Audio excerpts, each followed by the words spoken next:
Good evening, everybody. My name's Spencer Freed. I'm the manager of Daventry Cube Disability. So the Cube Disability is a daycare provision for adults with learning disabilities, and we offer our clients of the service to engage and stimulate in fulfilled package of activities. And I'm sure a lot of speakers on here tonight will talk about what it was like pre-COVID. I'll probably be talking about the same, I would think, tonight. But we're a little bit of background information on our service. We originally started in Daventry very early on in 2000s, and we rapidly built into growing into Northamptonshire with one daycare provision provided in Northampton, and we've expanded into Kettering, and we also have another 2 daycare provisions in Northampton, also an arts academy involving those 2. Originally, so we've progressed into those sites now.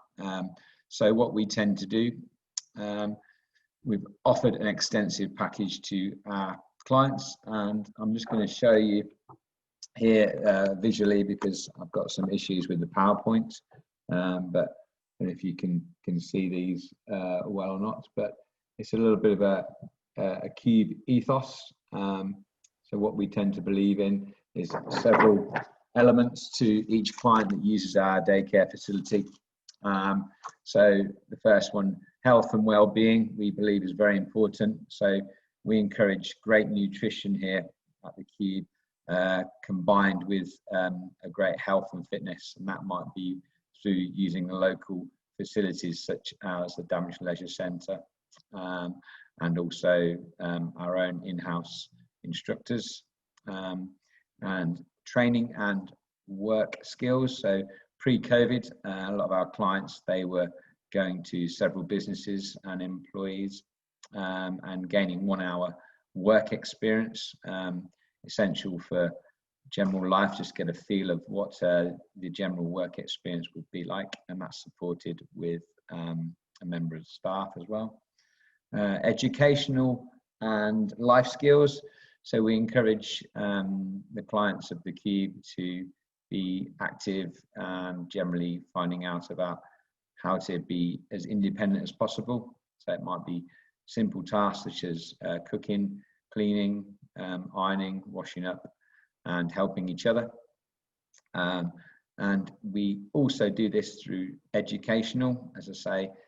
We provide a couple of times a week educational experience, and we combine this, tend to do a presentation through maybe flip chart, and we also combine it with our art and craft. And we had been doing pre-COVID, we had been doing trips to combine these 2 educational and art and craft sessions with maybe a trip to London, so they'd learn about London and actually go to London to find a bit about the history of London, perhaps. Community and friendships as well. So it's important that they provide, or we provide, a great social circle that our clients feel safe around. Arts and workshops, so we have been getting tutors to come into the Cube Disability and provide a great art workshop. And holidays and social, so we believe that we're not just a day service, we can offer a little bit more, and I'll go into that a little bit later on in the talk.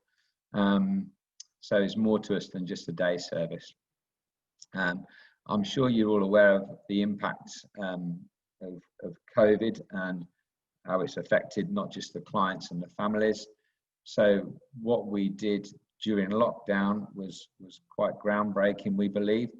We kept in contact with our clients and their families by providing online classes twice a day, 5 days a week. We continually FaceTime and give some contact through telephone calls, social distancing visits, and provided stimulating activities such as art and craft packs or colouring kits, for example. Also throughout lockdown, we provided one-to-one fitness sessions via Zoom. And this was great. This was well followed by all of our service users. We also issued laptops and iPads for clients that didn't have access to them. We created an app which was going to be released later on this year. Basically, it gave us a good chance to re-evolve our centres towards that reopening when the time was right. So what it gave us the best possible opportunity to provide a service and experience to keep our clients engaged given the current circumstances. What we'd like to do is in the future, because we felt it was a good way of going forward, we wanted to keep the online classes going. So now we're back in operation, we're actually able to keep the online service going for clients that may be still shielding at home and not being able to use the service or wanting or feel worried about coming to use our service. We felt that it was a great opportunity for clients to stay engaged in what we do. What we want to do going forward, we felt that it was a good opportunity to look at what we did as a day service and potentially grow into weeknights, and we're kind of piloting that at the moment. And also we're looking at providing an adventure type scheme, so it involve more trips across weekends. Given the current guidelines, it's going to be a little bit difficult, but I'm sure that there are opportunities to do that in some shape or form. We're a real big believer in providing big events for our clients and our service users.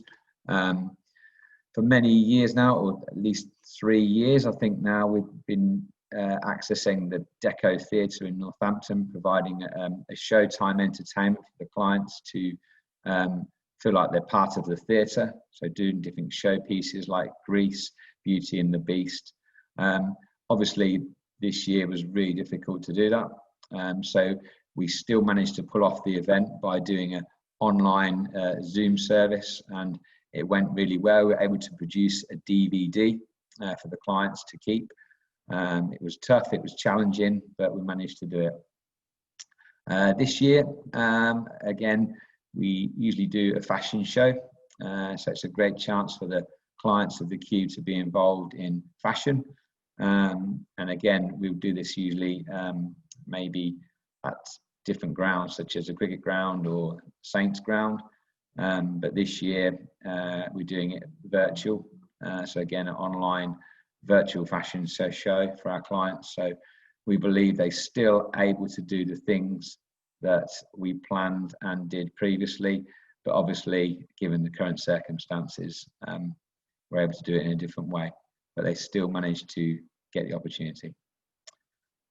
Yeah, I think that's us, but also we're very mindful of given the COVID situation, that we're doing all we can across all our centres to make sure that our service users are safe. So that may well be making sure our clients are social distancing, regular temperature checks, regular hand washing, all our staff are wearing the correct PPE. So making sure that we're falling in line with government guidelines and regularly updating our families and service users. I think that's me. Any questions at all? I think, yeah. Yeah, so we've had a couple of questions come in, Spencer. So yep. Mainly around costs. So how much is the cost per day for a service user? Well, it can vary greatly. What we tend to do is ask for an assessment. So it's difficult to give a costing due to the fact that everyone's different. So we'd need to assess that situation. Is that any help?